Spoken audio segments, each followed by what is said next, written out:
সকাল সকাল উঠে স্নান টান করে শাড়ি টাড়ি পরে কিন্তু একদম বাড়ির লক্ষ্মী বউয়ের মতন রেডি হয়ে গেছি।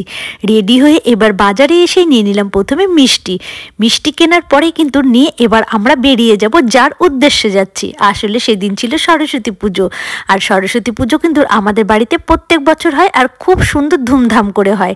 তাই আমরা বাড়িতে চলে গেছিলাম, আর ওখানে পুজোর জোগাড় প্রায় হয়ে গেছিল, আর আমি এখানে সবজি কাটতেও বসে গেছিলাম। পুজোর জোগাড় তো প্রায় হয়ে গেছে, আর এখনো পুরোহিত মশাই আসেনি, তাই ভাবলাম যে কিছুটা সবজি কেটে আগিয়ে রাখি। ওর মধ্যে পুরোহিত মশাই কিন্তু চলে এসেছিল, এসে আমাদের সরস্বতী পুজো শুরু করে দিয়েছে।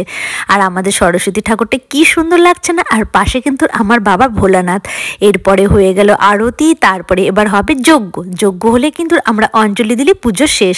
এবার কিন্তু প্রসাদ বিতরণ করছি, মানে সবাইকে একটু করে প্রসাদ দিচ্ছি। তারপরে সরস্বতী পুজো বলে কথা বলুন, বাড়িতে তো খিচুড়ি হবে, তো তাই খিচুড়ি, বাঁধাকপির ঘন্ট আর বেগুন ভাজা। আর আমি কিন্তু উনানে রান্না করতে বেশ ভালো পারি, আর বেশ ভালোও লাগে উনানে রান্না করতে, শীতের মধ্যে তো বেশ ভালো লাগে। রান্না হয়ে যাওয়ার পরে একটু চেখে দেখছিলাম সব কিছু ঠিকঠাক আছে কিনা।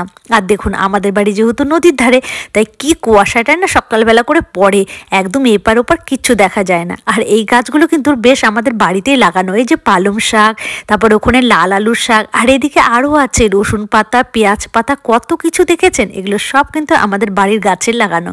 তারপরে ছাদে গিয়ে দেখি বাবা গো, তখনও কি কুয়াশা। যাই হোক, তারপরে খাওয়া দাওয়া করে রেস্ট করে কিন্তু এবার আমরা আবার চলে এলাম বাড়ির দিকে রওনা দিয়ে। তার সাথে বিকেলের এই সূর্যটা দেখুন কি মিষ্টি লাগছিল না, আমার তো বেশ ভালো লাগছিল।